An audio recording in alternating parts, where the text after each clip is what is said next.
Are we living up to our full potential, which is inflow and outflow? So wherever there is even a little bit of lapse, a little bit of blockage, a little bit of friction, that energy will obviously be disrupted. So where the inflow is disrupted, how can our energy on the outflow be 100%?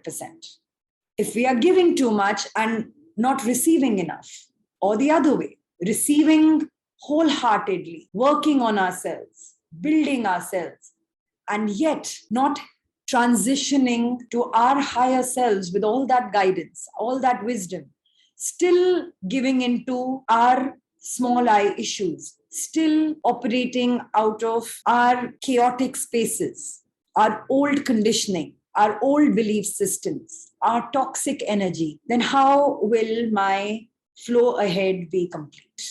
So we sit here channeling, feeling whole and complete, abundant, grateful, beautiful, energized, connected, loved, feeling compassion, receiving, offering.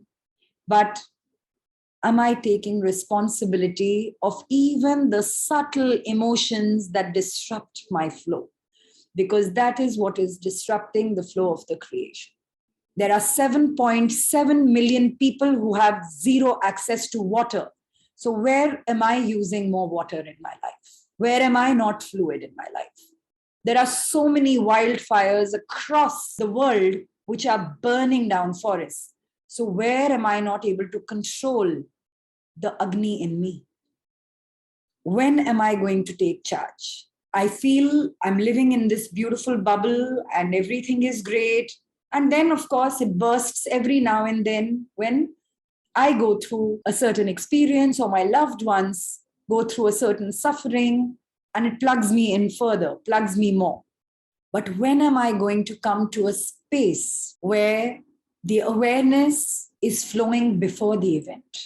That it is not my experience that is taking me to my higher consciousness, but my higher consciousness leading me to the experiences of my life.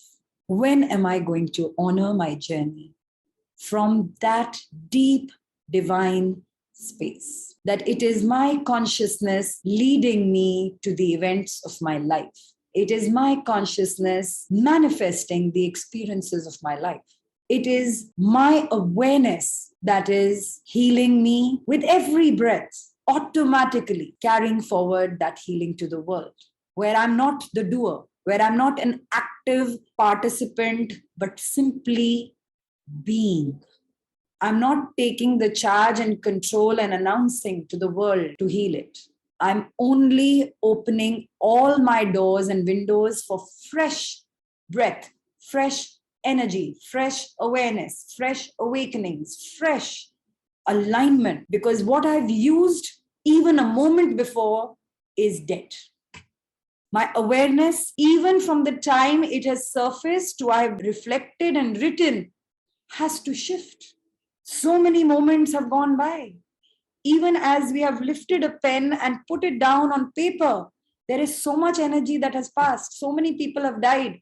The sun has risen in some part of the world. So many stars have started shining. So many birds are in movement, flying from one space to another. So much of the creation has shifted in the fragments. So what are these learnings that I'm holding on to?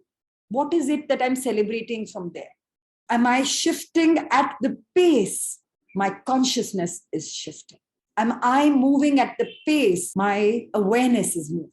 Am I illuminated in the same magnificent radiation the universe is enlightening me? So where is the gap? There could be free-flowing rivers, free-flowing tributaries, free-flowing oceans. But if I'm not building bridges and I'm not building enough ships and boats, then how am I crossing over? We all sit here without doubt that there is divine consciousness at play, that there is love in abundance, there is energy constantly flowing, and I need to tap into it. That's a given now. But where are the gaps? Where do I need to build my bridges? from my past to my present, from my present to my future. So these beautiful oceans, how am I going to cross them if I'm not building a strong boat which will brave the storms and the cyclones? How will I cross over if my bridge cannot withstand the gushing winds? So where are my gaps? Where are my bridges? Am I truly honoring my journey? Because the journey that has already happened in the past has already given us all the tools, all the wisdom, all the experiences, all the lessons. Have I overused these? Am I sitting in my past, overusing my past lessons? Then how will I be conscious of what is happening right now? Then I'm missing. And every moment I am missing in the present is shifting to the past and creating those gaps.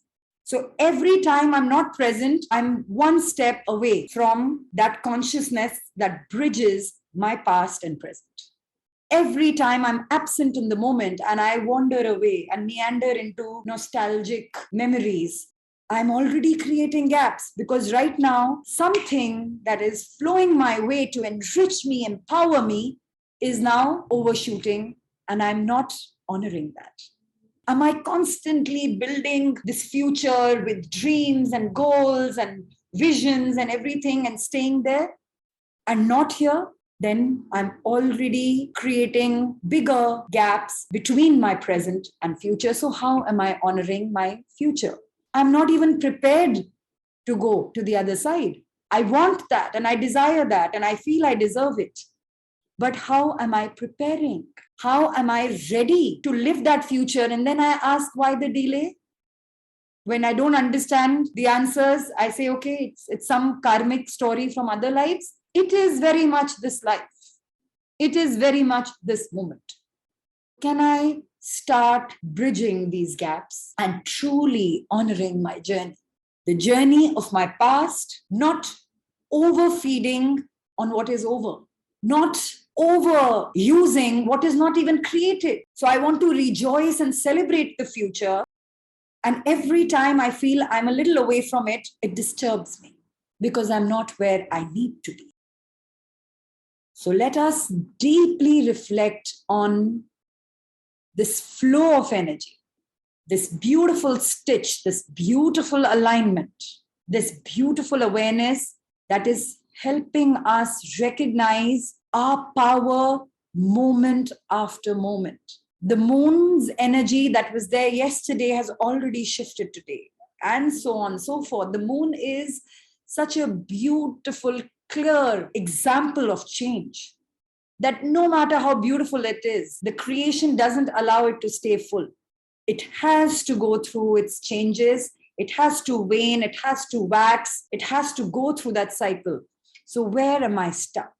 Where have I stagnated to create these gaps in my own consciousness, to over expect from myself, from the people around, from the world, from the divine?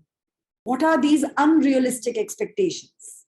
So can I start clearing that space, clearing the chaos, and honoring my journey for what it is, not a version of what I believe it to be, or want it to be, or see it to have been, but seeing it as it is, and be in this moment to stitch that consolidated collective consciousness. The collective consciousness not just shared with others, but my own collective consciousness.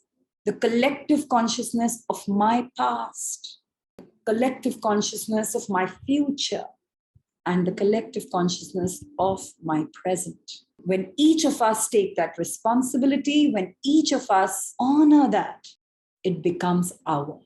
It becomes our responsibility, our healing, our abundance. It becomes a shared existence.